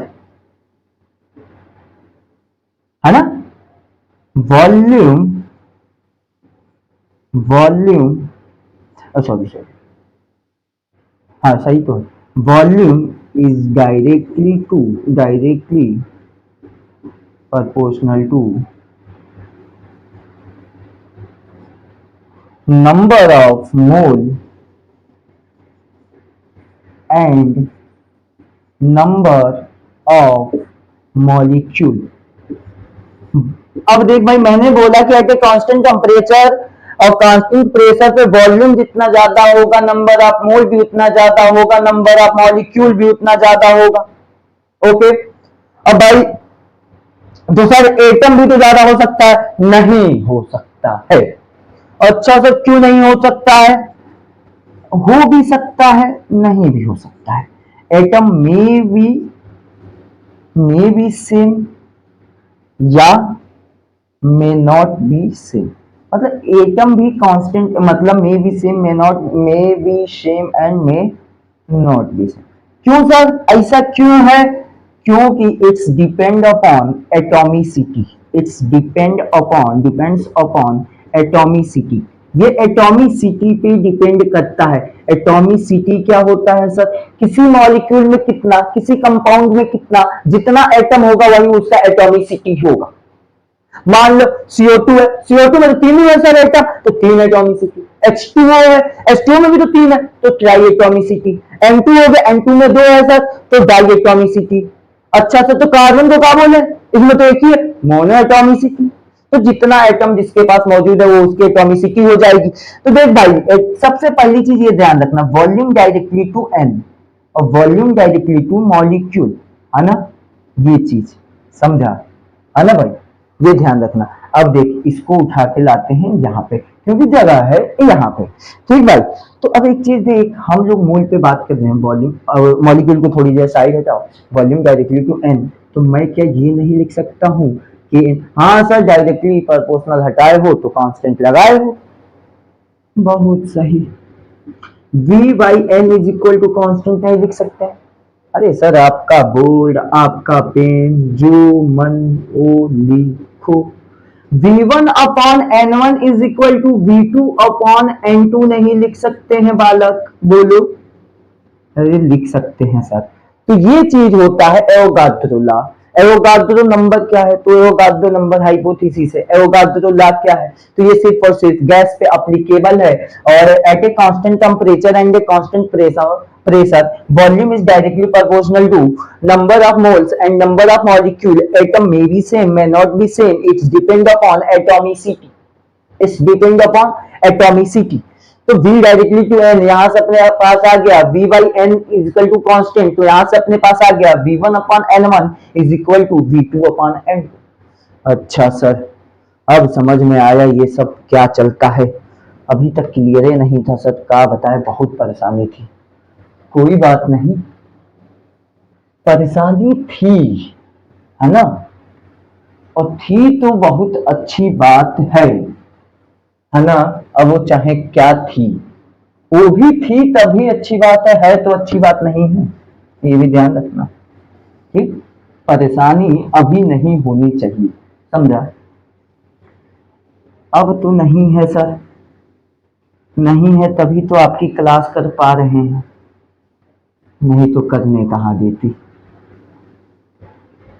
गलत मत सोचोगे, परेशानी की बात चल रही है ना? हाँ सर, हम लोग भी गलत काहे सोचेंगे। अच्छा लल्ला, ये बता, मोल निकालोगे कैसे? मोल निकालोगे कैसे? कुछ नहीं सर, ये तो बचपन से पढ़ते आ रहे हैं। वेट अपॉन मॉलिक्यूलर मास। वह बहुत तेज हो गए। अच्छा, और एक फॉर्मूला आता है, number of particle, number of particle divided by Avogadro number. अच्छा सर, है ना? एक फॉर्मूला आता है, volume in litre upon 22.4। Volume हमेशा हमेशा यहाँ पे किस में रखोगे? लीटर में। ठीक है भाई, ये चीज ध्यान रखना, है ना? वॉल्यूम हमेशा कहाँ पे रखोगे? यहाँ पे लीटर में। देखो, मोल से अगर हम ये, अगर वेट से मॉलिक्यूलर मास डिवाइड कर रहे हैं तो ये मोल निकल रहा है। ये तब की बात है जब वेट ग्राम में दिया होगा, तब की बात है ना? और ये जब क्या नंबर ऑफ पार्टिकल दिया होगा तब ऐसे मोल निकालेंगे, है ना? नंबर ऑफ पार्टिकल दिया होगा सर तो ऐसे निकालेंगे। ठीक सर, अब बता दो, एट एनटीपी या एसटीपी अगर बात करेगा तो volume in litre upon 22.4। Sir ji क्या बस यही तीन रास्ते हैं? जनरली बेटा बात ये है कि यही 3 रास्ते पे क्वेश्चन आता है, तो इसका मतलब सर आप एक और है, आप नहीं बताओगे? बताएंगे, नहीं बताएंगे तो तुम लोग गुस्सा नहीं हो जाओगे? ये तो पढ़े होगे भाई गैस के लिए, आइडियल गैस के लिए। ये आइडियल गैस रियल गैस हमें ना समझ में आवे।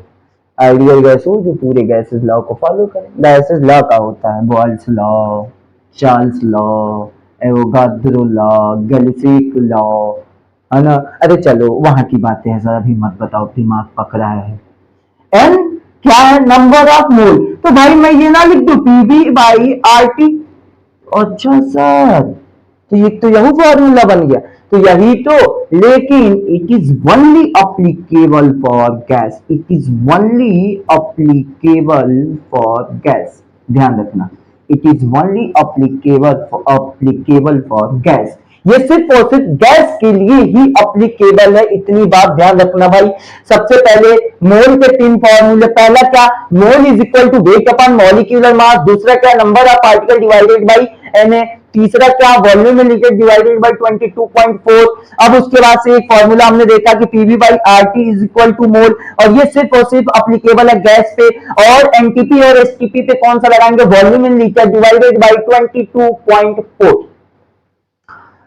ओके, अच्छा सर, चलो थोड़ा सा इसका वेरिएबिलिटी बता दो कि कुछ कभी वेट दे देता है तो मोल निकाल देते हैं, कभी मोल दिया है वेट पूछ ले, कुछ भी सर करने लगता है कभी भी। थोड़ा सा वैसा कुछ कर दो। हमारे सर बताए थे, सर बताए होते तो यहाँ नहीं आए होते आप। मोल, मोल के लिए सबसे पहली चीज हमने क्या पढ़ा भाई? एक फॉर्मूला, वेट अपॉन मॉलिक्यूलर मास। Okay sir. और एक फॉर्मूला हमने क्या पढ़ा भाई? Volume in litre upon 22.4। ये कब पढ़ा? ये कब पढ़ा? एट एनटीपी या एसटीपी।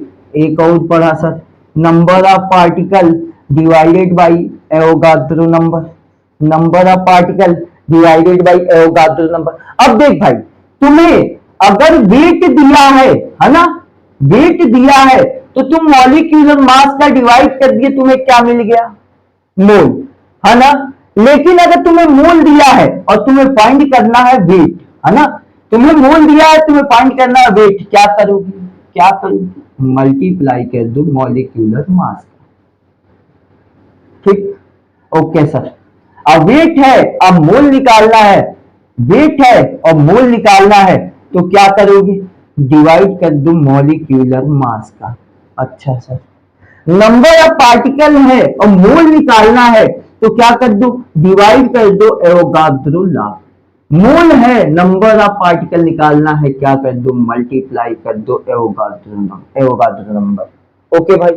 वॉल्यूम है और तुम्हें मोल निकालना है, तो क्या करोगे? डिवाइड कर दोगे 22.4। अच्छा सर, मोल है, वॉल्यूम निकालना है, तब मल्टीप्लाई कर दो 22.4।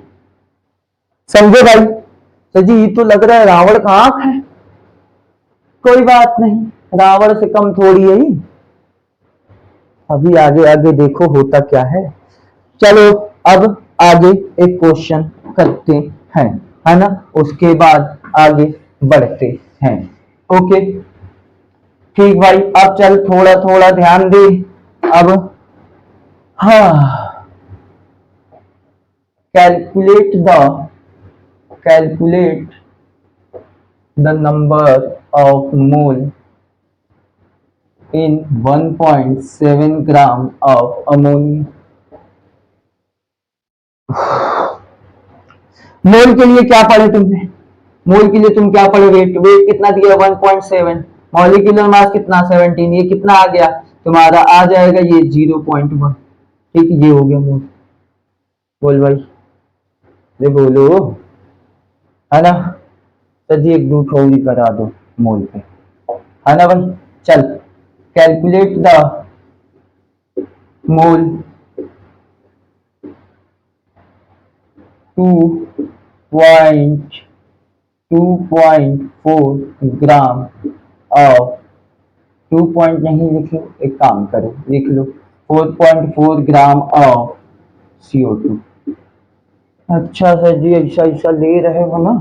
m is equal to weight कितना दिया है 4.4 divided by molecular mass carbon का 44 इज इक्वल टू 0.1, ये भी आ गया सर। ऐसा ले रहे हो, कैलकुलेशन इजी हो, समझने से मतलब है कि का मैथ के टीचर हैं नहीं ना। हमारा काम है समझती बताना, बता तो रहे हैं। हाँ बता रहे हैं, कोई बात नहीं। चलो आगे बढ़ भाई, एक और क्वेश्चन दे। अच्छा देख, अब दे रहा है 6.022 into 10 to the power 21 number of nitrogen present in a chemical reaction, calculate the mole. ठीक भाई, नंबर ऑफ नाइट्रोजन दिया है इतना, है ना ठीक भाई। केमिकल रिएक्शन में क्या बोल रहा है, इसका मोल बता दो क्या होगा। तो अभी अभी तुमने पढ़ा n इज इक्वल टू क्या होता है, number of particle divided by होगा द नंबर। तो ये क्या है, N2 अगर दिया है तो ये तो मॉलिक्यूल है ना भाई, नंबर ऑफ मॉलिक्यूल क्या हो गया, नंबर ऑफ पार्टिकल नहीं हो गया। तो हो तो गया सर, लिख दो 6.022 into 10 to the power 21 divide कर दो कितने से 6.022 इंटू 10 to the power 23। चल भाई ये हो गया तुम्हारा, है ना। ऐसा कैलकुलेट कर दो। अरे ससुर के नाती इज इक्वल टू कितना आ जाएगा 1/100, है ना भाई, समझे। चल भाई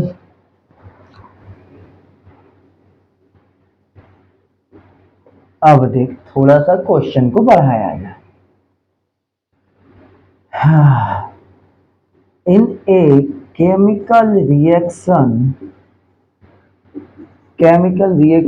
4 gram hydrogen react with 4 gram oxygen, calculate the mole of water, calculate the mole of water। अच्छा भाई चल, ये क्वेश्चन थोड़ा सा अलग जाएगा, है ना। अब लिख दिए तो बता दे रहे हैं, ठीक है। अब देख एक चीज, ये बोल रहा है कि हाइड्रोजन है, ऑक्सीजन है, रिएक्ट करके बना रहा है क्या, पानी। ठीक है भाई, H2 और O2 मिलके बना रहा है, 2 मोल बना लेते हैं चल, क्योंकि ये भी 2 मोल के टर्म में दिया है। 4 ग्राम है हाइड्रोजन, वो चार्ज से मॉलिक्यूलर मास से डिवाइड कर दे, मोल आ जाएगा 1 मोल। ओके, ऑक्सीजन का भी कितना है, 4 है। ठीक, इसका 16 दूना 32, 4/32 कर दे तो ये आ जाएगा 2/16, 1/8 आ जाएगा, है ना, 1/8। ठीक भाई, ये आ गया इसका मोल निकालने को बोल रहा है। अच्छा अभी अभी तुमने पढ़ा, अगर मान ले H2 और half O2 gives to H2O, मतलब 1 मोल अगर तुम्हारा क्या बोलते हैं, ये पढ़ा। अब ऐसे जैसे स्टोइकोमेट्रिक कोफिशिएंट पे रिलेटेड क्वेश्चन है, तो इसके लिए अभी इतना चल, आगे बता दे रहा हूँ भाई। यहाँ पे एक चीज देख ध्यान से कि लिमिटिंग रिएजेंट कौन है, तो जिसका मोल कम होगा वो लिमिटिंग रिएजेंट होगा, ये है ना। तो इतना ध्यान रखना, इस टाइप के क्वेश्चन के लिए एक फॉर्मूला हम अभी आगे बताएंगे कि अब जिसका निकालना है उसका मोल अपॉन लिमिटिंग उसका कॉफिशिएंट, इसका मोल कितना है 1/8 अपॉन इसका कॉफिशिएंट कितना है 1 इज इक्वल टू जिसका निकालना है इसका इसका क्या है, मोल कितना है, यही तो निकालना है सर। तो मोल ऑफ वाटर अपॉन इसका स्टोइकोमेट्रिक कोफिशिएंट कितना है 2, है ना। तो भाई ये बस मोल ऑफ वाटर यहाँ से निकल जाएगा, mole of H2O is equal to हो जाएगा 1, ये हटा दिया जाए तो ये हो जाएगा 1/8 इंटू 2, है ना। तो ये आ जाएगा इसका मोल। ठीक भाई, ध्यान रख, ऐसे इस टाइप के क्वेश्चन के लिए अभी बताऊंगा, है ना। थोड़ा सा आगे बता दिए तो भी कोई दिक्कत नहीं है, लेकिन चल अब ये हो गया मोल पे बातें, है ना। अगला आता है कि नंबर ऑफ पार्टिकल कैसे निकाला जाएगा, है ना। सिंपल से सिंपल क्वेश्चन करेंगे, अभी लास्ट में हम पीवाईक्यू क्वेश्चन भी कराएंगे ना, प्रीवियस ईयर में जो आए हुए क्वेश्चन है उनको भी कराएंगे। अभी देख भाई, अगर बात कर रहे हैं तो छोटी से छोटी भी बात की जाए और सारी बात की जाए वो ज्यादा अच्छा होगा, है ना, और ज्यादा बेहतर होगा। ठीक भाई, चल अगली बात हम लोग देखते हैं क्या चीज, नंबर ऑफ पार्टिकल कैसे निकाला जाए, है ना। तो नंबर ऑफ पार्टिकल किसी का भी निकालना हो तो एक चीज ध्यान रखना, number of particle is equal to होता है n into mole into Avogadro number, है ना भाई। n क्या है यहाँ पे, तो सर ये NO है जो क्वेश्चन में गिवन होगा, है ना, ये क्वेश्चन में गिवन होगा, ठीक। कहाँ पे गिवन होगा, क्वेश्चन में गिवन होगा, ये चीज ध्यान रखना, ठीक। ये क्वेश्चन बताएगा कि यहाँ पे n की वैल्यू क्या रखी जाए, मोल निकालना तुमने सीख लिया, एवोगाड्रो नंबर के बारे में तुम्हें पता है, तो नंबर ऑफ पार्टिकल नहीं निकाल पाओ, निकाल लेंगे सर। नंबर ऑफ पार्टिकल में जैसे क्या पूछ सकता है तुमसे, जैसे तुमसे पूछ सकता है सबसे पहली चीज नंबर ऑफ एटम पूछ सकता है, अच्छा सर। नंबर ऑफ आयंस पूछ सकता है, अच्छा सर। नंबर ऑफ इलेक्ट्रॉन पूछ सकता है, अच्छा sir. Number of balance electron पूछ सकता है, अच्छा सर। नंबर ऑफ मॉलिक्यूल पूछ सकता है, अच्छा सर, ये सब पूछ सकता है। जैसे ये सब पूछ सकता है ना भाई, ध्यान रखना। अच्छा चल भाई, एटम के बारे में तो सब लोग देख लेंगे कि एटम क्या होता है, एन। अब जिसके लिए how many number of atom पूछ लिया अगर, तो उस क्वेश्चन में जो मॉलिक्यूल है या जो कंपाउंड है उसमें एटम कितना मौजूद है वो देख के यहाँ पे एन की वैल्यू रखोगे। मॉलिक्यूल के लिए पूछेगा तो उसमें कितना मॉलिक्यूल क्वेश्चन में है ये देख के तुम मॉलिक्यूल की वैल्यू रखोगे। मॉलिक्यूल तो सर हमेशा 1 ही आएगा, बात सही है, कोई दिक्कत नहीं है। नंबर ऑफ आयंस पूछेगा तो नंबर ऑफ आयंस देख लेना।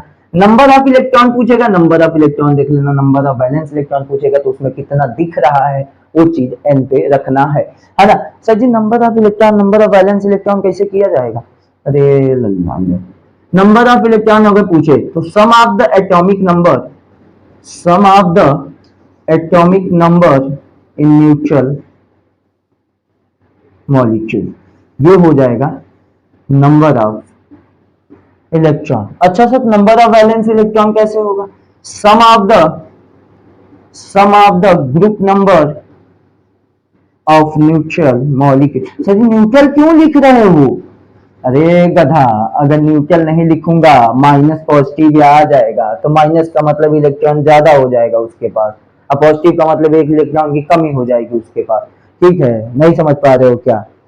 चल भाई ये सब चीजें हो गई, है ना। अब अगली चीज आती है स्टोइकियोमेट्रिक कोएफिशिएंट, है ना भाई। अगली चीज से पहले एक चीज और बता दी जाए, क्या क्वेश्चन करा दिया जाए क्या, हाँ लेकिन कभी कभी देख ध्यान देना, कभी कभी कुछ होता यूं है कि क्वेश्चन में पूछ देगा कि मैक्सिमम नंबर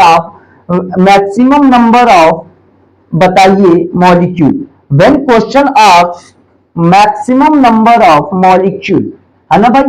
क्वेश्चन में अगर ये पूछ दे कि मैक्सिमम नंबर ऑफ मॉलिक्यूल क्या होगा, तो n into mole into Avogadro number करने की आवश्यकता नहीं होगी, तुम डायरेक्टली करना n इंटू मोल, है ना, तुम डायरेक्टली कर देना n इंटू मोल। और n इंटू मोल की वैल्यू जिसके लिए ज्यादा आएगी, या ये बोल दो जिसके लिए मैक्सिमम आएगी, उसमें क्या होगा, नंबर ऑफ पार्टिकल भी मैक्सिमम होगा, है ना भाई। ध्यान रखना क्या चीज बोला मैंने सबसे पहले बोला कि अगर नंबर ऑफ पार्टिकल निकालना है तो n into mole into N में कर देना, निकल जाएगा। और तुम्हें अगर main question of maximum number of molecule तो n इंटू मोल कर देना, और वैल्यू मैक्सिमम कब आएगी, जब नंबर ऑफ पार्टिकल, अगर वैल्यू मैक्सिमम आएगी तो नंबर ऑफ पार्टिकल भी मैक्सिमम होगा, ठीक भाई। चल आगे देखते हैं, क्वेश्चन पे बात करते हैं, ठीक है ना।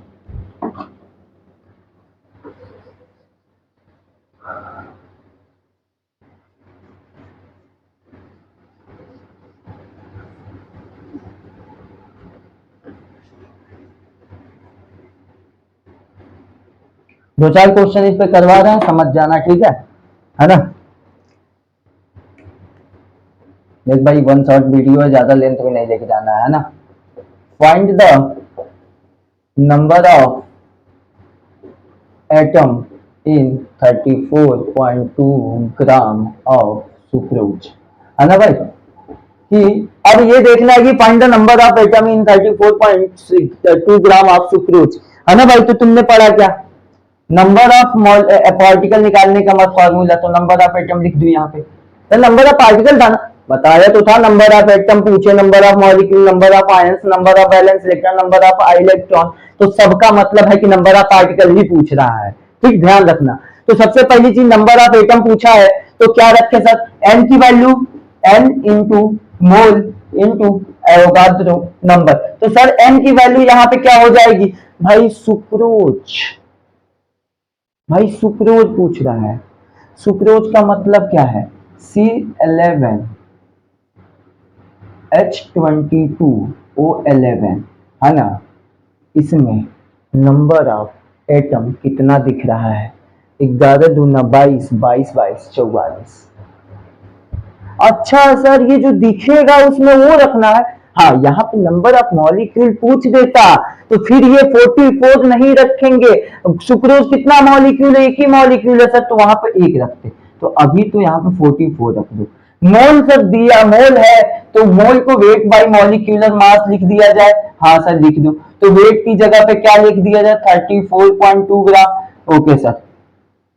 मॉलिक्यूलर मास की जगह पे 342 होता है सुक्रोज का, ध्यान रखना, है ना।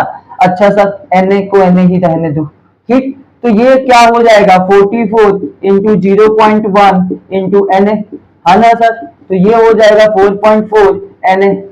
तो ये हो गया इसका आंसर। अच्छा सर, ये मतलब ऐसे निकालना है और नहीं तो का।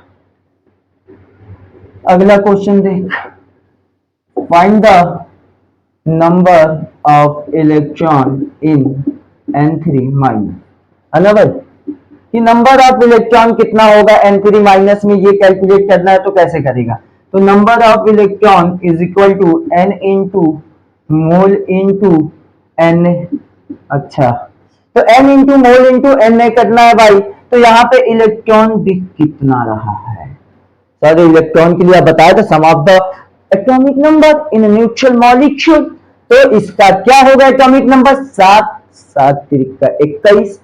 तो 21 होना चाहिए, नहीं ये न्यूट्रल के लिए था, यहाँ पे एक माइनस है तो मतलब एक इलेक्ट्रॉन ज्यादा, तो 21 + 1 22। यहाँ पे क्या लिखा जाए? 22। अब भाई मोल निकालना है ना। लेकिन सर जी मोल तो दिया ही नहीं है यहाँ पे, है ना। तो अगर नहीं दिया है तो 1 मान के चलोगे। या चलो find the number of in N3, number of electron N3, 1 मोल लिख लो। नंबर 1 मोल N3 माइनस, ठीक है। चल भाई, तो यहाँ पे मोल की जगह पे क्या लिख देगा? 1। यहाँ पे क्या हो जाएगा? Na। तो सर जी ये तो हो गया 22 Na। तो ये हो गया इसका आंसर, है ना भाई, ध्यान रखना, ठीक है। अब चलो एक लास्ट क्वेश्चन इस पे कर लो। अब मान लो भाई बोल दिया find the find the number of molecule in 1.6 gram of methane. Okay, तो सर नंबर ऑफ मॉलिक्यूल पूछ रहा है। तो नंबर ऑफ मॉलिक्यूल का अभी अभी आपने फॉर्मूला बताया, N into mole into Avogadro number. हम कहेंगे हाँ भाई, तो N की वैल्यू क्या रख दी जाए? मॉलिक्यूल मेथेन का कितना है सर? एक ही है, एक होगा। मोल निकाल लो, वेट दिया है 1.6, इसका मॉलिक्यूलर मास हो गया 16, ये आ जाएगा 0.1, ये आ गया Na, तो ये हो जाएगा तुम्हारा 0.1 Na। बोल भाई, ये हो गया आंसर। समझ गया? समझ गया, कर लेगा। चल भाई आगे बढ़। अब आ गया इस सब चीजें की बातें खत्म, है ना।